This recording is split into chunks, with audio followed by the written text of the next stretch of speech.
Hello everyone, आज हम करेंगे क्लास 8th की जो आपकी हिंदी की बुक है उसका चैप्टर नंबर 9 आदमी का अनुपात। यानी कि आदमी जैसे बताता है अपने आप को बहुत बड़े मानते हैं, तो वही बताया गया कि उसका कितना सा वजूद है, कितना वो टोटल है।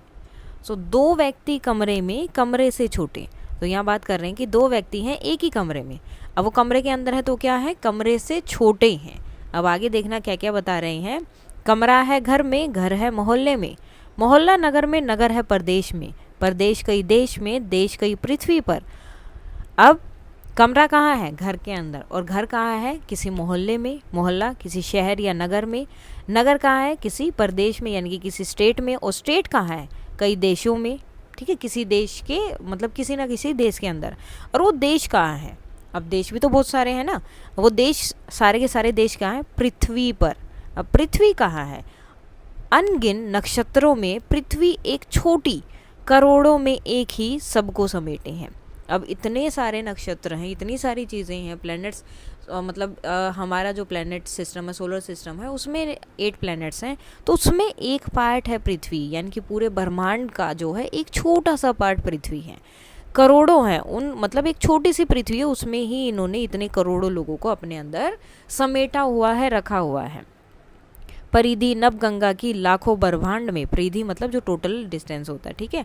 नभ गंगा यानी कि आकाश गंगा की अगर आप परिधि टोटल डिस्टेंस सरकमफ्रेंस नापेंगे लाखों ब्रह्मांड की, ठीक है, लाखों ब्रह्मांड में से एक हमारा ब्रह्मांड है। और हर ब्रह्मांड में ऐसे ही पृथ्वी होंगी, जैसे हमारे ब्रह्मांड में एक पृथ्वी है वैसे ही हर एक में एक एक पृथ्वी होगी। कितनी ही पृथ्वियाँ वहाँ पर होंगी, कितनी ही भूमियाँ होंगी, कितनी ही सृष्टियाँ होंगी, तो कितने लोग होंगे। और यह है अनुपात। तो आदमी इतना ही है, आदमी का विराट से मतलब ये संसार, ये दुनिया, ये ब्रह्मांड कितना बड़ा है, और आदमी अपने आप को बड़ा मानता रहता है।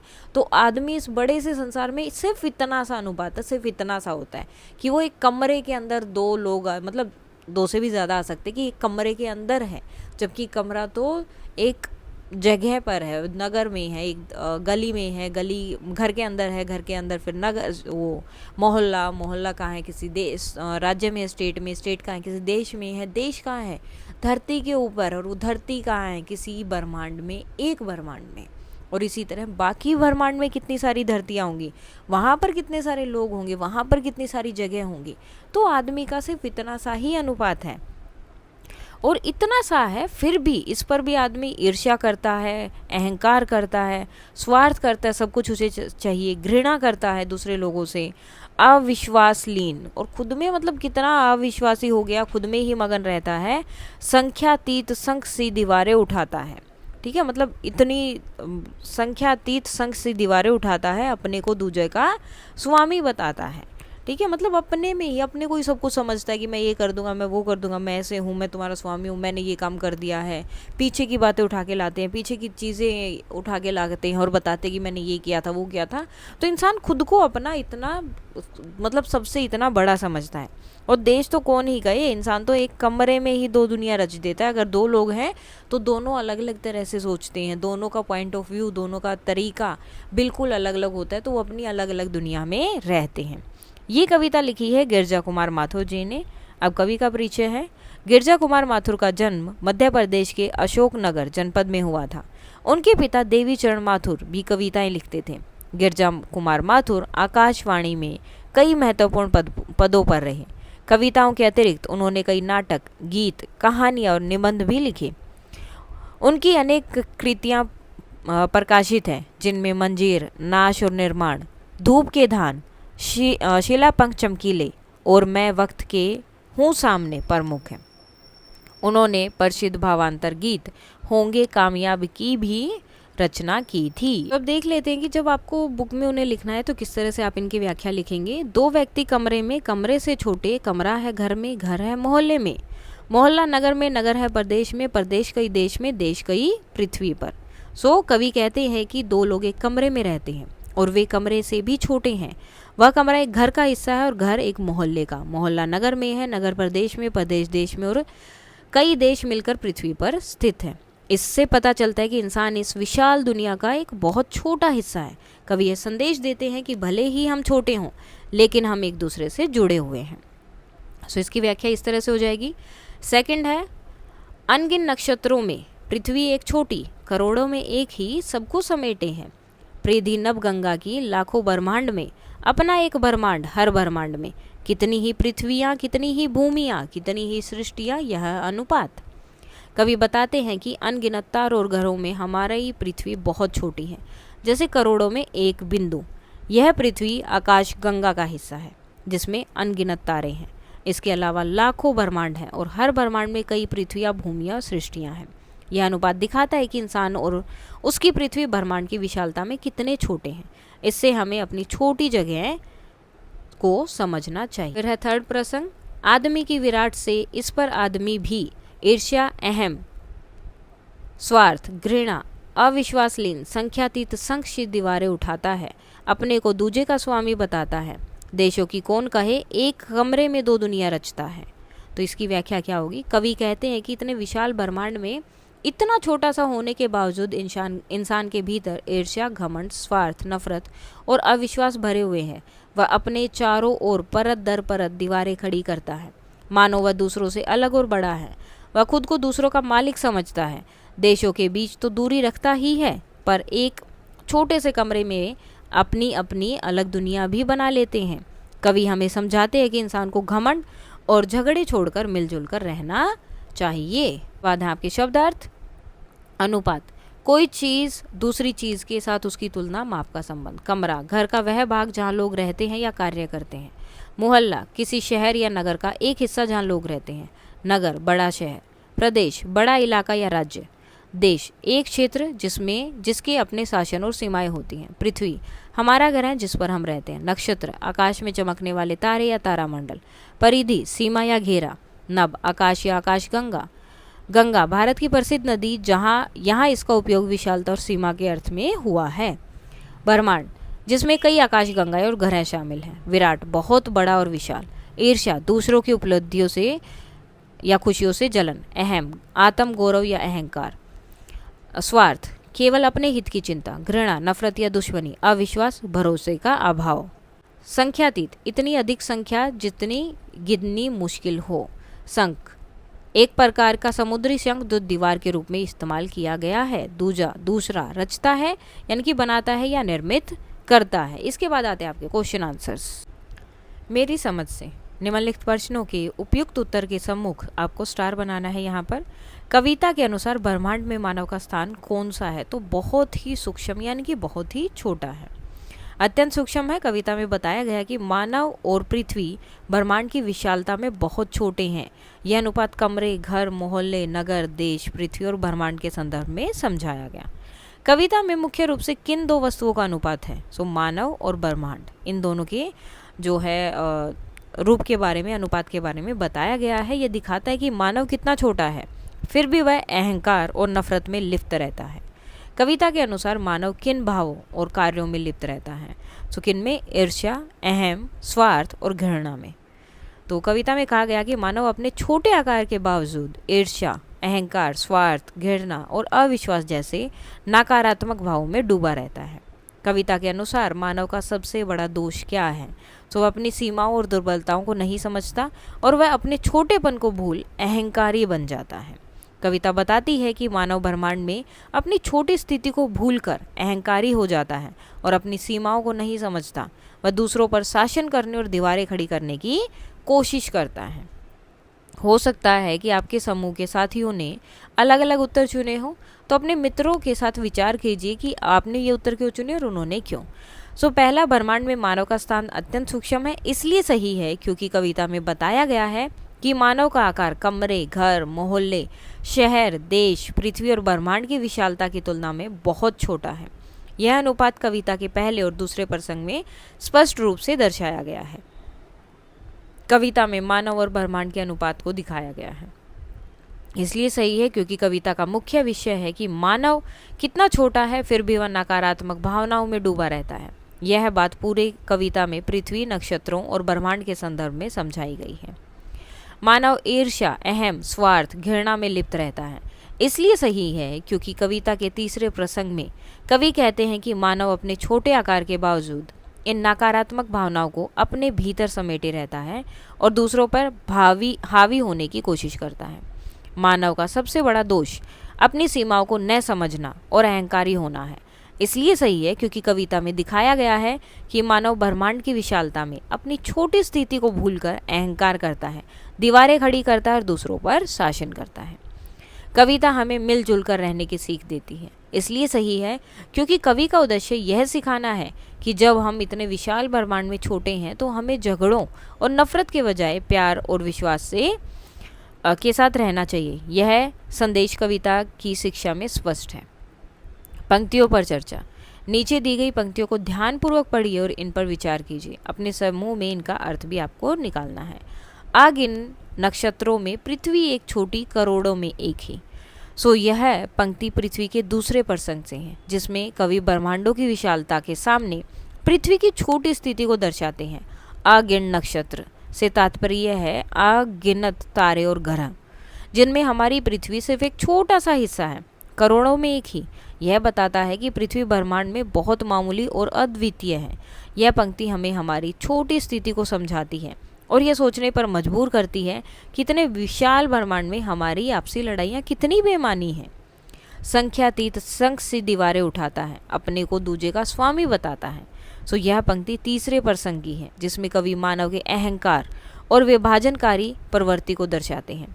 संख्यातीत संख से दीवारें का अर्थ है कि इंसान अपने चारों ओर अनगिनत और मजबूत दीवारें खड़ी करता है जो उसे दूसरों से अलग करती है। यह दीवारें सामाजिक, सांस्कृतिक या वैचारिक हो सकती हैं। अपने को दूजे का स्वामी बताता है से पता चलता है कि इंसान दूसरों पर हावी होने और खुद को श्रेष्ठ समझने की कोशिश करता है। देशों की कौन कहे, एक कमरे में दो दुनिया रचता है। यह पंक्ति भी तीसरे प्रसंग से है और मानव की अलगाव की प्रवृत्ति और गहराई को से दर्शाती है। कवि कहते हैं कि इंसान न केवल देशों के बीच दीवारें खड़ी करता है बल्कि एक छोटे से कमरे में भी दो अलग अलग दुनिया बना लेता है। इसका मतलब है कि लोग छोटी छोटी बातों पर आपस में मतभेद पैदा कर लेते हैं और एक दूसरे से दूरी बना लेते हैं। मिलान करें तो नीचे जो है आपके दो कॉलम दिए हैं, इनको आपको मिलाना है। संख्यातीत संख सी दीवारें यानी कि मनुष्य द्वारा एक खींची गई कृत्रिम सीमाएं। कृत्रिम मीन्स जो उन्होंने मतलब अज्यूम कर रखी है कि ये मेरी बॉर्डर लाइन है या इस तरह से। पृथ्वी एक छोटी, करोड़ों में की पृथ्वी की अल्पता और अनोखेपन की ओर संकेत है। ईर्ष्या, अहम, स्वार्थ और घृणा मनुष्य की नकारात्मक भावनाएं। दो व्यक्ति कमरे में और कमरे से छोटे। ये क्या है, आदमी के संकुचित होने की प्रतीक है, बता रहे कि कितने छोटे हैं वो।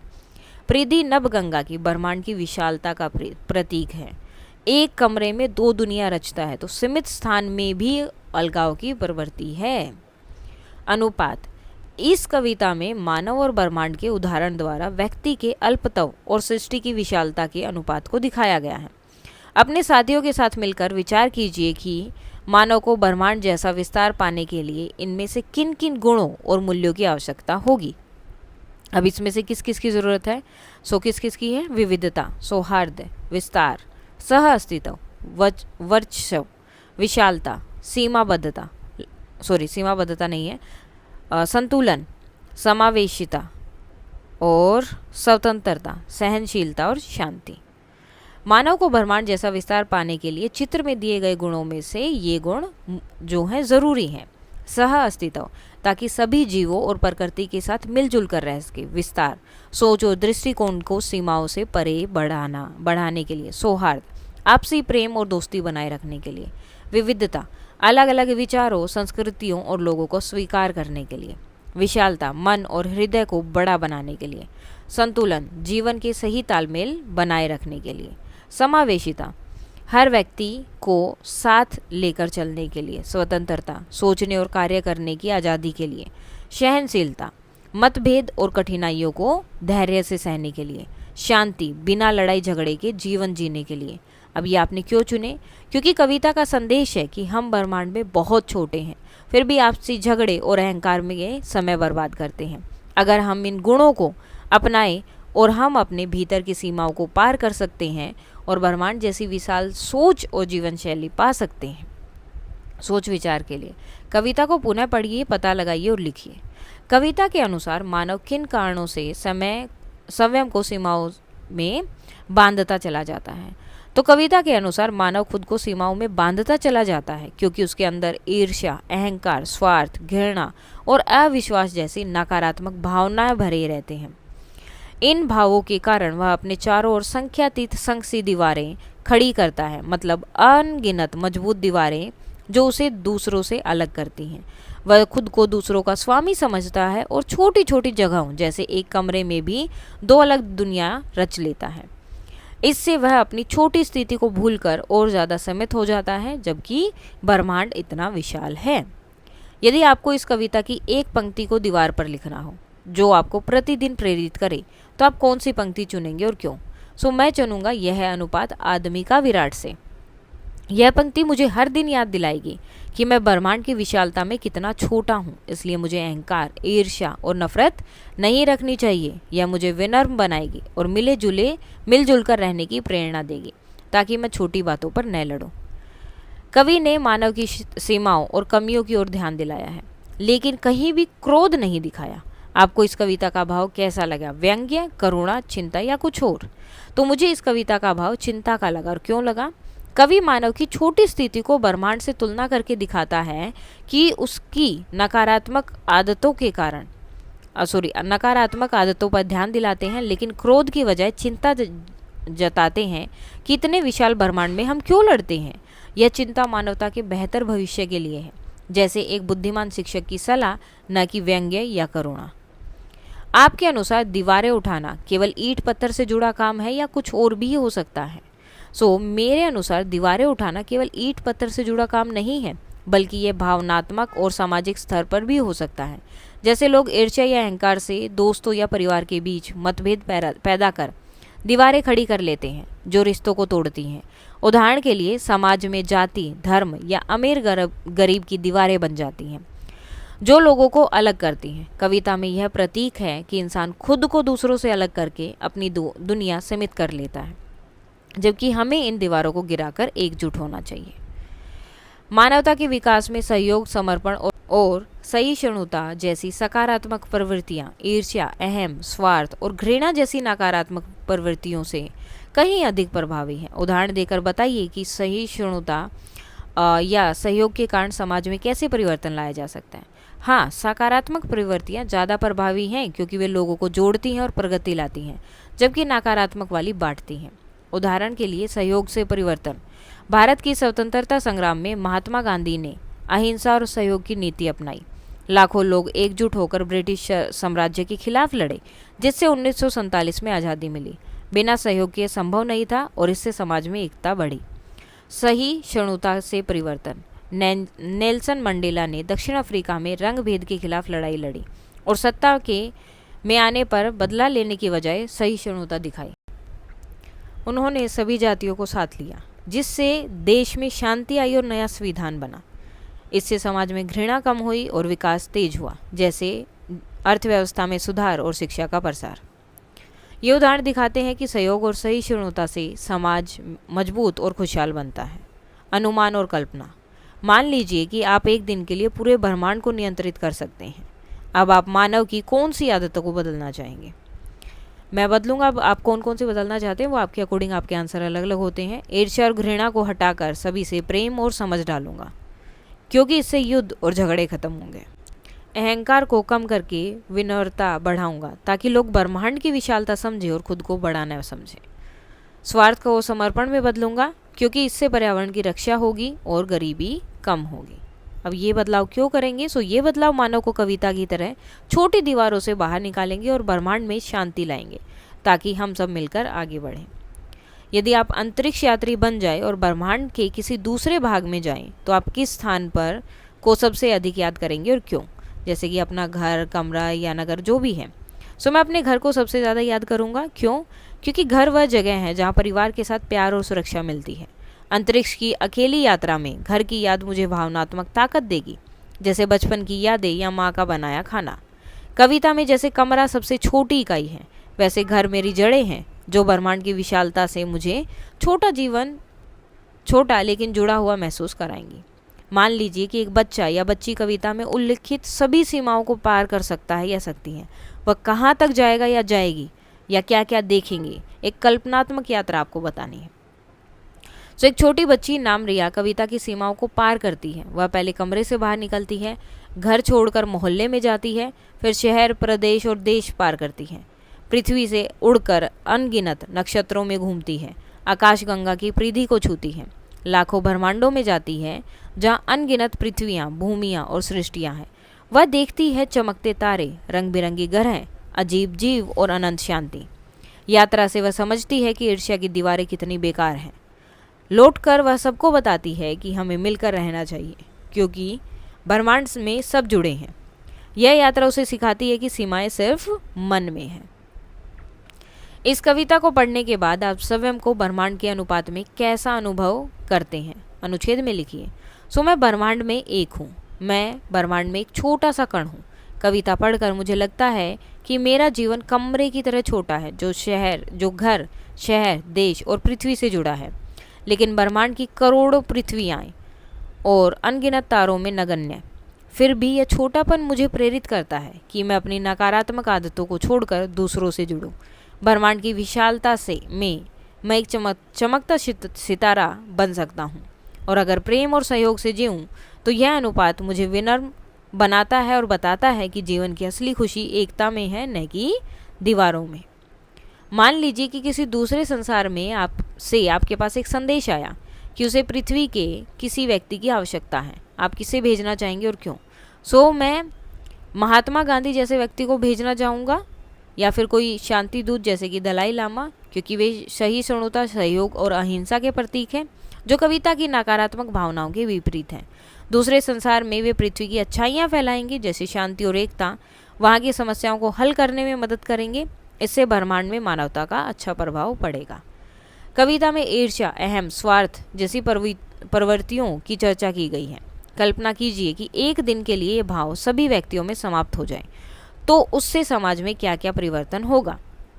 तो अगर एक दिन के लिए ख़त्म हो जाएंगे तो लोग एक दूसरे की मदद करेंगे, गरीबी और भूख कम होगी क्योंकि स्वार्थ नहीं रहेगा, युद्ध और झगड़े रुक जाएंगे क्योंकि ईर्ष्या और घृणा गायब होगी, समाज में एकता बढ़ेगी जैसे सभी मिलकर पर्यावरण बचाएंगे और नई खोज करेंगे, परिवार और दोस्त मजबूत होंगे क्योंकि अहंकार की दीवारें गिर जाएंगी। कुल मिलाकर समाज शांत और खुशहाल बनेगा, जैसे कविता का सपना। यदि आपको इस कविता का एक पोस्टर बनाना हो जिसमें इसके मूल भाव, विराटता और लघुता तथा मनुष्य का भ्रम दर्शाया जाए, तो आप क्या चित्र, प्रतीक और शब्द उपयोग करेंगे, संक्षेप में बताइए। चित्र में क्या क्या कर सकते हैं? पोस्टर के बीच में एक छोटा सा इंसान खड़ा हो, चारों ओर विशाल ब्रह्मांड के साथ तारे, ग्रह और आकाशगंगा। इंसान के चारों ओर टूटी हुई दीवारें दिखेंगी। प्रतीक, इस एक छोटा कमरा जो ब्रह्मांड में तैर रहा है, लघुता बताता है, और टूटे शंख यानी कि दीवारें, ये दीवारों के लिए हैं। शब्द, ऊपर लिखा हो यह है अनुपात आदमी का विराट से, नीचे दीवारें गिराओ, एकजुट हो जाओ। इस पोस्टर में क्या होगा? मूल भाव को आराम से दर्शाया जा सकता है। शब्द से जुड़े, नीचे दिए गए रिक्त स्थानों में सृष्टि से जुड़े शब्द अपने समूह में चर्चा करके बताइए। नक्षत्र, ब्रह्मांड, ग्रह, पृथ्वी, तारे, आकाशगंगा और प्रकृति। सर्जन, कविता में कमरे से लेकर ब्रह्मांड तक का विस्तार दिखाया गया है। इस कर्म को अपनी तरह से एक रेखा चित्र, सीढ़ी या मानसिक चित्रण द्वारा प्रदर्शित कीजिए। प्रत्येक स्तर पर कुछ विशेषताएं लिखिए, जैसे पास पड़ोस की एक विशेष बात, नगर का कोई स्थान, देश की विविधता आदि। जैसे कि कर्म क्या रहेगा? कमरा, घर, मोहल्ला, नगर, प्रदेश, देश, पृथ्वी और ब्रह्मांड। विशेषताएं: कमरा, रहने की एक छोटी सी जगह जहां लोग साथ रहते हैं। घर, परिवार में के साथ रहने का स्थान। मोहल्ला, पड़ोसी, आपसी सहयोग और छोटी सामाजिक इकाई। नगर, व्यापार, शिक्षा और सांस्कृतिक गतिविधियों का केंद्र। प्रदेश, एक बड़ा इलाका, अपनी भाषा, संस्कृति और परंपरा के साथ। देश, विविधता से भरा, अनेक राज्यों और संस्कृतियों वाला। पृथ्वी, सभी जीव जंतु और मनुष्यों का घर। ब्रह्मांड, अनगिनत तारे, ग्रह और आकाशगंगाओं का विशाल विस्तार। एक पंक्ति में क्या उत्तर हो सकता है? मैं इस चित्र में पृथ्वी पर हूँ क्योंकि यह मेरा घर है और यहाँ सभी जीव एक साथ रहते हैं। अगर इसी कविता की तरह कोई कहानी लिखनी हो जिसका नाम हो ब्रह्मांड में मानव, तो आप उसे कैसे आरंभ करेंगे? एक छोटे से गांव में एक छोटे से कमरे में बैठा था रवि, जिसके मन में अनगिनत सवाल थे।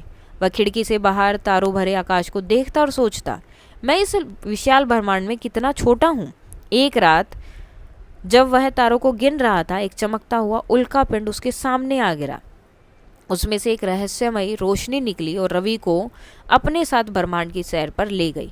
उसने देखा कि उसका कमरा, गांव और यह पृथ्वी अनगिनत ग्रहों और तारों में बस एक बिंदु जैसी है। एक कमरे में दो दुनिया रचता है। पंक्ति को ध्यान से पढ़िए। अगर आपसे कहा जाए कि आप एक ऐसी दुनिया बनाइए जिसमें कोई दीवार ना हो, तो वह कैसी होगी? जिसमें कोई भी दीवार ना हो, तो ऐसी दुनिया में कोई भेदभाव नहीं होगा। लोग धर्म, जाति या अमीरी गरीबी के आधार पर अलग नहीं होंगे। हर कमरे, घर और गांव के लोग एक दूसरे के साथ खुलकर बात करेंगे जैसे बड़ा परिवार। हर व्यक्ति का विचार सुना जाएगा और सहयोग से समस्याएं हल होंगी। पर्यावरण की रक्षा के लिए सभी मिलकर काम करेंगे, जैसे जंगल बचाना या नदियां साफ करना। बच्चे बिना डर के खेलेंगे और बूढ़े अपनी कहानियां सुनाएंगे। यह दुनिया प्रेम, विश्वास और एकता से भरी होगी, जहां हर कोई एक दूसरे का साथी होगा, न कि प्रतिद्वंदी। एक चित्र श्रृंखला बनाइए जिसमें ये कर्म हो, जैसे आदमी, आदमी कहाँ है, घर में, घर कहाँ है, कमरे में, कमरा, घर, देन पड़ोसी क्षेत्र, नगर, देश, पृथ्वी, ब्रह्मांड। अब इसको चित्र में दिखाना था, तो इस तरह से आप इसको चित्र में दिखा सकते हैं। आकार का अनुपात आदमी, एक व्यक्ति खड़ा हो, आकार एक इकाई है, पृष्ठभूमि में उसका चेहरा बड़ा दिखे जो उसकी भावनाएं, ईर्ष्या और प्रेम को दर्शाए। कमरा, व्यक्ति कमरे में बैठा हो, कमरा 10 गुना बड़ा हो, दीवार पर परिवार की तस्वीरें और खिड़की के बाहर का दृश्य। अब घर होगा तो कमरा जो है घर का हिस्सा है, तो घर अगर 10 गुना है तो वो 100 गुना बड़ा होगा और बाहर झांकता हुआ दिखेगा। अब पड़ोस यानी कि आसपास का जो पड़ोस है वो घर से बड़ा होगा, जो कि 10,000 गुना बड़ा होगा। व्यक्ति और पड़ोसी एक साथ त्यौहार मनाते दिखेंगे। क्षेत्र 10,000 गुना बड़ा हो जाएगा। नगर पे जाएंगे तो 1,00,000 गुना, फिर इस तरह से वो बड़ा होते होते ब्रह्मांड कहाँ होता है? अनंत होता है, जिसका आपको पता ही नहीं कि कितना बड़ा है, क्या क्या चीज़ें हैं। कविता की रचना, दो व्यक्ति कमरे में, कमरे से छोटे। इन पंक्तियों में चिन्ह पर ध्यान दीजिए। क्या आपने इस चिन्ह को पहले कहीं देखा है? तो ये जो चिन्ह है ये क्या? निदेशक चिन्ह होता है। यह एक प्रकार का विराम चिन्ह है जो किसी बात को आगे बढ़ाने या स्पष्ट करने के लिए उपयोग होता है। यह किसी विषय की अतिरिक्त जानकारी जैसे व्याख्या, उदाहरण या उद्धरण देने के लिए उपयोग होता है। इस कविता में इस चिन्ह का प्रयोग एक ठहराव, सोच का संकेत और आगे आने वाले महत्वपूर्ण विचार की ओर पाठक का ध्यान आकर्षित करने के लिए किया गया है।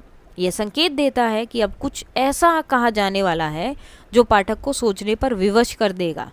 इस कविता में ऐसी अनेक विशेषताएं छिपी हैं, जैसे अधिकतर पंक्तियों का अंतिम शब्द में है, बहुत छोटी छोटी पंक्तियां हैं आदि।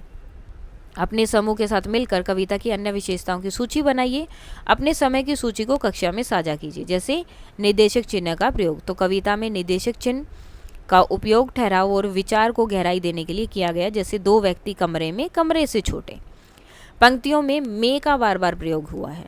अधिकतर पंक्तियों में शब्द के साथ खत्म होती है, जैसे कमरा है घर में, जो एक लय और कर्म बनाता है। छोटी पंक्तियाँ, कविता की पंक्तियाँ छोटी और सरल हैं, जो पाठक को विचार करने का समय देती हैं। विस्तार का कर्म, कविता छोटे से बड़े की ओर बढ़ती है, यानी कि आदमी से ब्रह्मांड की तक जो अनुपात को स्पष्ट करता है। प्रतीकात्मक भाषा, दीवारें और शंख जैसे शब्द प्रतीक के रूप में मानव के अलगाव और अहंकार को दर्शाते हैं। सार्वभौमिक संदेश, कविता मानवता को एकता और विनम्रता की सीख देती है, जो सभी के लिए प्रासंगिक है। भावनात्मक प्रभाव, कविता में चिंता और प्रेरणा का मिश्रण है, जो पाठक को अपनी स्थिति पर विचार करने को मजबूर करता है। नीचे इस कविता की कुछ विशेषताएं और वे पंक्तियां दी गई हैं जिनमें ये विशेषताएं झलकती हैं। तो विशेषताएं को आपको क्या करना है? मैच करना है। सरल वाक्य के शब्दों को विशेष कर्म में लगाया गया है, जैसे कमरा है घर में। मुहावरों का प्रयोग किया गया है। संख्यातीत शंख सी दीवारें उठाता है। छोटे से बड़े की ओर विस्तार देने के लिए शब्दों को दोहराया गया है। कमरा है घर में, घर है मोहल्ले में, मोहल्ला नगर में। और पर्शियन शैली में व्यंग्य किया गया है। देश की कौन कहे, एक कमरे में दो दुनिया रचता है। अतिशयोक्ति से भरा कथन, यानी कि चीज़ों को बहुत बड़ा चढ़ाकर बोला गया है। यह है अनुपात आदमी का विराट से। मानव के अहंकार पर तीखा व्यंग, अपने को दूजे का स्वामी समझता है। कविता का सौंदर्य, नीचे दिए गए प्रश्नों के उत्तर अपने समूह से मिलकर खोजिए और इन प्रश्नों में आप कविता का आनंद अच्छी तरह ले सकेंगे। कविता में अलग अलग प्रकार से ब्रह्मांड की विशालता को व्यक्त किया गया है, उनकी पहचान कीजिए। कर्मिक विस्तार, कविता में छोटे से बड़े की ओर बढ़ते क्रम में बताया गया है। करके विशालता, ब्रह्मांड की विशालता दिखाई गई है। उदाहरण, दो व्यक्ति कमरे में, कमरे से छोटे, कमरा है घर में। संख्याओं का प्रतीकात्मक उपयोग। अगिन नक्षत्रों में, करोड़ों में एक ही और लाखों ब्रह्मांडों में जैसे शब्द अनगिनत तारों और ब्रह्मांडों की विशालता को दर्शाते हैं। प्रतीकात्मक शब्द। परिधि नभ गंगा की में आकाश गंगा को नदी की तरह विशाल और अनंत बताया गया है, जो ब्रह्मांड की व्यापकता को प्रतीकात्मक रूप से व्यक्त करता है। अनुपात की तुलना। यह है अनुपात आदमी का विराट से। पंक्ति में मानव की छोटी स्थिति को ब्रह्मांड की विशालता से तुलना करके इसकी महत्ता दिखाई गई है। अतिशयोक्ति। कितनी ही पृथ्वियाँ, कितनी ही भूमियाँ, कितनी ही सृष्टियाँ में अतिशयोक्ति के माध्यम से ब्रह्मांड में अनगिनत ग्रहों और सृष्टियों की विशालता को बढ़ा चढ़ाकर बताया गया है। संख्यातीत। संख सी दीवारें उठाता है, अपने को दूजे का स्वामी बताता है, एक कमरे में दो दुनिया रचाता है। कविता में ये सारी क्रियाएं मनुष्य के लिए आई हैं। आप अपने अनुसार कविता में नई क्रियाओं का प्रयोग कर सकते हैं।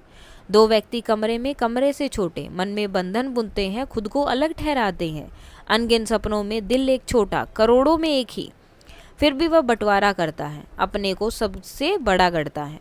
देशों की कौन कहे, एक कमरे में दो दिलों को तोड़ता है, अपनी राहें अलग करता है। आपके शब्द सबको समेटे हैं, परिधि नभ गंगा की।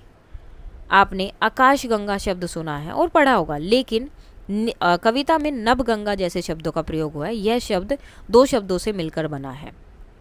आप भी अपने समूह में मिलकर इसी प्रकार दो शब्दों से नए शब्द बनाइए, जैसे तारा मंडल, तारा और मंडल, तारों का समूह जो आकाश में चमकता है। सूर्योदय, सूर्य और उदय, सूरज के उगने की प्रक्रिया। नदी तट, नदी और तट, नदी का किनारा। चंद्र प्रकाश, चांद की रोशनी। जीवन स्रोत, जीवन और स्रोत, जीवन का आधार जैसे पानी या प्रकृति। आकाशदीप, आकाश में चमकने वाला तारा। पृथ्वी पुत्र, पृथ्वी का जन्मा मानव। विश्व हृदय, विश्व का भावनात्मक केंद्र। आपके प्रश्न। हर ब्रह्मांड में कितनी ही पृथ्वियाँ, कितनी ही भूमियाँ, कितनी ही सृष्टियाँ। क्या आपके मस्तिष्क में कभी इस प्रकार के प्रश्न आते हैं? अवश्य आते होंगे। अपने समूह के साथ मिलकर अपने मन में आने वाले प्रश्नों की सूची बनाइए। अपने शिक्षक, इंटरनेट या पुस्तकालय की सहायता से उनके उत्तर ढूंढें। सो क्या क्या आते हैं, जैसे क्या ब्रह्मांड में और भी पृथ्वी जैसे ग्रह हैं? क्या हर ब्रह्मांड में जीवन संभव है? तारों की संख्या कितनी हो सकती है? क्या हम कभी दूसरे ब्रह्मांड जा पाएंगे? आकाश गंगा के बाहर का जीवन कैसा होगा? क्या हर सृष्टि में इंसान जैसे प्राणी होते होंगे? ब्रह्मांड की शुरुआत कैसे हुई? क्या समय हर ब्रह्मांड में ऐसा चलता है? तो इस तरह के बहुत सारे क्वेश्चंस हो सकते हैं। इसके लिए आप जो है अलग अलग जगह से इनसे रिलेटेड जो बुक्स हैं वो पढ़ सकते हैं या जानकारी प्राप्त कर सकते हैं। विशेषण और विशेष्य। पृथ्वी एक छोटी, तो यहाँ छोटी शब्द पृथ्वी की विशेषता बता रहा है, अर्थात छोटी विशेषण है। और पृथ्वी एक संज्ञा शब्द है जिसकी विशेषता बताई जा रही है, तो पृथ्वी क्या हो गया? विशेष्य शब्द हो गया। अब आप नीचे दी गई पंक्तियों में विशेषण और विशेष्य शब्दों को पहचान कर लिखिए। जैसे दो व्यक्ति कमरे में, तो दो विशेषण व्यक्ति। सो यहाँ पर जो अनगिन है वो विशेषण है जो कि यहाँ पर आएंगे। यहाँ ये वाले जो हैं आपके सारे विशेषण हैं और ये वाले विशेष्य हैं, तो इनको आप थोड़ा ध्यान रखिएगा, गलत लिखा है यहाँ पर। अनगिन तो विशेषण हो जाएगा नक्षत्र। लाखों इधर आएगा, ब्रह्मांड इधर आएगा। अपना एक ब्रह्मांड, तो अपना क्या हो गया? विशेषण हो गया। किसके बारे में बता रहे हैं? ब्रह्मांड के बारे में। संख सी क्या है? संख्यातीत, ठीक है। और कमरे में, कमरा क्या है? एक ही कमरा है। दुनिया, कैसी दुनिया? दो दुनिया रचता है, तो विशेषण दो है यहाँ। पाठ के आगे आपकी बात। कोई ऐसी स्थिति बताइए जहाँ अनुपात बिगड़ गया हो, जैसे काम का बोझ अधिक एक समय कम। तो एक स्थिति, पढ़ाई का दबाव और नींद का समय। स्कूल में परीक्षा की तैयारी के लिए बहुत सारी पढ़ाई करनी पड़ती है, लेकिन नींद के लिए समय बहुत कम मिलता है। उदाहरण के लिए एक छात्र को 10 चैप्टर पढ़ने हैं, लेकिन उसके पास केवल 2 घंटे हैं, जिससे तनाव बढ़ता है और नींद पूरी नहीं होती। यह अनुपात बिगड़ने से स्वास्थ्य और पढ़ाई दोनों प्रभावित होती हैं। आप अपने परिवार, विद्यालय या मोहल्ले में विराटता कैसे ला सकते हैं? कुछ उपाय सोचकर लिखिए। सो विराटता कैसे लाएं? सबको शामिल करना, परिवार के सभी की राय सुनना, जैसे बच्चों और बुजुर्गों की बातों को महत्व देना। सहायता करना, मोहल्ले में किसी ज़रूरतमंद को खाना या कपड़े देना, जैसे गरीब बच्चों को किताबें देना। जाति धर्म से ऊपर उठना, विद्यालय में सभी दोस्तों के साथ बराबरी से व्यवहार करना, चाहे उनकी पृष्ठभूमि कुछ भी हो। सामूहिक गतिविधियाँ, मोहल्ले में पेड़ लगाने या सफाई अभियान जैसे कार्यक्रम आयोजित करना, जिसमें सभी भाग लें। सकारात्मक सोच, दूसरों की गलतियों को माफ़ करना, छोटी बातों पर लड़ना, ताकि एकता बनी रहे। करोड़ों में एक पृथ्वी, इस पंक्ति को पढ़कर आपके मन में क्या भाव आता है? आप इस अनोखी पृथ्वी को सुरक्षित रखने के लिए क्या करेंगे? यह पंक्ति पढ़कर मन में आश्चर्य और जिम्मेदारी का भाव आता है कि पृथ्वी ब्रह्मांड में अनोखी और छोटी है जिस पर जीवन है। यह हमें इसकी कीमत समझाते हैं और इसे बचाने की प्रेरणा देते हैं। पृथ्वी को सुरक्षित रखने के उपाय: पेड़ लगा सकते हैं। अपने घर या स्कूल में ज़्यादा से ज़्यादा पेड़ लगाऊंगा ताकि हवा साफ रहे। प्लास्टिक कम करना, प्लास्टिक की थैली की जगह कपड़े के थैले का इस्तेमाल करूंगा। पानी बचाना, नहाते समय पानी कम इस्तेमाल करेंगे और दूसरों को भी इसके लिए प्रेरित करेंगे। जागरूकता फैलाना, दोस्तों और परिवार को पर्यावरण की रक्षा के लिए प्रेरित करूंगा, जो बिजली बचाने कचरा प्रबंधन, कचरे को रिसाइकिल करना और गीले सूखे कचरे को अलग करना सीखूंगा। कविता हमें अपने को दूजे का स्वामी बताने के प्रति सचेत करती है। आप अपने किन किन गुणों को प्रबल करेंगे ताकि आपके अंदर ऐसे भाव ना आए? विनम्रता, दूसरों की अच्छाई को स्वीकार करूंगा और खुद को उनसे बेहतर न समझूंगा। सहानुभूति, दूसरों के दुख दर्द को समझकर उनकी मदद करूंगा, जैसे किसी दोस्त को पढ़ाई में सहायता देना। सहयोग, समूह कार्यों में सबके साथ मिलकर काम करूंगा, जैसे स्कूल के प्रोजेक्ट में। सम्मान, हर व्यक्ति की राय और पृष्ठभूमि का सम्मान करूंगा, चाहे वह मेरे से अलग हो। आत्म जागरूकता, अपनी गलतियों को स्वीकार करूंगा और सुधारने की कोशिश करूंगा ताकि अहंकार ना आए। अपने जीवन में ऐसे 3 दीवारों के विषय में सोचिए जो आपने स्वयं खड़ी की है। डर, संकोच कोई भी हो सकती है। फिर एक योजना बनाइए कि आप उन्हें कैसे तोड़ेंगे और क्या समाज में भी ऐसी दीवारें हैं। मेरे जीवन की दीवारें: डर, असफल होने का डर, जैसे नई चीज़ें आजमाने से डरना। संकोच, नए लोगों से बात करने में झिझक, जैसे स्कूल के नए दोस्त बनाने में। आलस्य, पढ़ाई या काम टालने की आदत जिससे समय बर्बाद होता है, उन्हें तोड़ने की योजना। डर, छोटे छोटे लक्ष्य बनाकर शुरू करूंगा, जैसे हफ्ते में एक बार नई चीज़ आजमाना। असफलता को सीखने का हिस्सा मानूंगा। संकोच, रोज एक नए व्यक्ति से छोटी बातचीत करूंगा, जैसे क्लास में किसी को हाय करना या ग्रुप गतिविधियों में भाग लेना। आलस्य, समय सारणी बनाकर पढ़ाई और काम को छोटे हिस्सों में बांटूंगा। हर काम पूरा करने पर खुद को छोटा इनाम दूंगा, जैसे पसंदीदा गाना सुनना। अब क्या समाज में भी ऐसी दीवारें हैं? तो यस। जाति धर्म की दीवारें, लोग जाति या धर्म के आधार पर एक दूसरे से अलगाव रखते हैं। लिंग भेदभाव, लड़के लड़कियों में असमान व्यवहार। आर्थिक असमानता, अमीर गरीबी के बीच दूरी। तो समाज की दीवारें गिराने के उपाय क्या? जागरूकता फैलाना, स्कूल में नाटक या भाषण के जरिए जाति धर्म की एकता पर जोर देना। सम्मान व्यवहार, सभी को बराबर मौके देना, जैसे खेल या प्रोजेक्ट में सबको शामिल करना। सहायता करना, गरीब बच्चों को पढ़ने में मदद करना, उन्हें किताबें दान करना जैसे कार्य करना। सामुदायिक योजना, मोहल्ले में सभी को मिलाने वाले कार्यक्रम जैसे सांस्कृतिक मेला आयोजित करना। संख्यातीत संघ, तो संख्यातीत संघ से दीवारें उठाता है। संघ का अर्थ है 100 पदम की संख्या। नीचे जो है भारतीय प्रणाली की संख्या दी गई है। इकाई, दहाई, सैकड़ा, सहस्त्र, 10,000, लाख, 10 लाख, करोड़, 10 करोड़, अरब, 10 अरब, खरब, 10 खरब, नील, 10 नील, पदम, 10 पदम, शंख, 10 शंख और महाशंख। जिस संख्या में 15 शून्य उसे क्या बोलते हैं? तो उसे बोलते हैं पदम। महासंख्या में कितने शून्य हैं? तो 10 के ऊपर 19 लगा है, यानी कि 19 शून्य है। 1 लाख में कितने हजार होते हैं? तो 1 लाख में कितने हैं? 100,000 होते हैं। उपयुक्त तालिका के अनुसार सबसे छोटी और सबसे बड़ी क्या है? सबसे छोटी इकाई है 1 और सबसे बड़ी है महाशंख। 10 करोड़ और 1 अरब को जोड़ने से कौन सी संख्या आएगी? तो इनको जोड़ेंगे तो क्या आएगा? 11 अरब। समावेशन और समानता, जैसे पृथ्वी अनगिनत नक्षत्रों में एक छोटा सा ग्रह है, वैसे ही प्रत्येक व्यक्ति, चाहे वह विशेष आवश्यकता वाला हो या न हो, समाज का एक महत्वपूर्ण भाग है। एक समूह चर्चा आयोजित करे जिसमें सभी मानवों के लिए समान अवसरों की आवश्यकता पर बल हो। ठीक है, तो समूह चर्चा है कि सबको समान अवसर मिलने चाहिए। चर्चा का विषय: प्रत्येक व्यक्ति, चाहे उसका जेंडर, आयु, मत, विश्वास, शारीरिक रूप, रंग या आकार प्रकार कुछ भी हो, समाज का महत्वपूर्ण हिस्सा है। हमें समान अवसरों की आवश्यकता पर बल देना चाहिए। चर्चा बिंदु: समानता का महत्व। हर व्यक्ति को शिक्षा, रोजगार और सम्मान का समान अवसर मिलना चाहिए। विशेष आवश्यकता वाले बच्चों को स्कूल में विशेष शिक्षक और सुविधाएं मिले। भेदभाव खत्म करना, जेंडर, रंग या धर्म के आधार पर भेदभाव नहीं होना चाहिए। जैसे कार्यस्थल पर सभी को समान वेतन मिलना। शारीरिक विविधता का सम्मान, शारीरिक अक्षमता वाले लोगों को रैंप, लिफ्ट जैसी सुविधाएं देना, जैसे बसों में विशेष सीट। जागरूकता और शिक्षा, स्कूलों में बच्चों को समावेशन सिखाना, जैसे सभी धर्मों के त्योहारों को एक साथ मनाना। सामाजिक एकता, सामुदायिक कार्यक्रम आयोजित करना, जैसे खेलकूद या सांस्कृतिक उत्सव जहां सभी शामिल हो। निष्कर्ष, समान अवसरों से समाज में एकता बढ़ेगी और हर व्यक्ति अपनी क्षमता दिखा सकेगा। यह कविता की हर दीवार तोड़ने और विशाल दृष्टिकोण अपनाने का संदेश देते हैं। आज की पहेली, पता लगाइए कि कौन सा अंतरिक्ष यान कौन से ग्रह पर जाएगा। तो यहाँ पर दिया हुआ है, तो आपको पता लगाना कौन सा है। पहला पृथ्वी पर जाएगा, नीला ग्रह, दूसरा मंगल पर, तीसरा शनि पर। सो इसमें आपको देखना है कौन सा कहाँ पर जाएगा, तो आप लाइन लगाकर देख सकते हैं।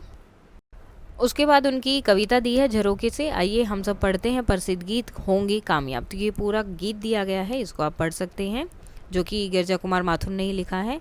साजी समझ, बाकी की बुक्स वगैरह भी आप इंटरनेट्स पे या आपकी जो लाइब्रेरी है वहाँ से उनसे ढूंढ सकते हैं। और यहाँ पर कुछ लिंक्स भी दिए हैं जो आप यूट्यूब वगैरह पे जाकर देख सकते हैं। इसके साथ ही आपका चैप्टर हो जाता है कंप्लीट। कोई डाउट है तो आप बता सकते हैं। That's all for today and please like share and subscribe. Thank you.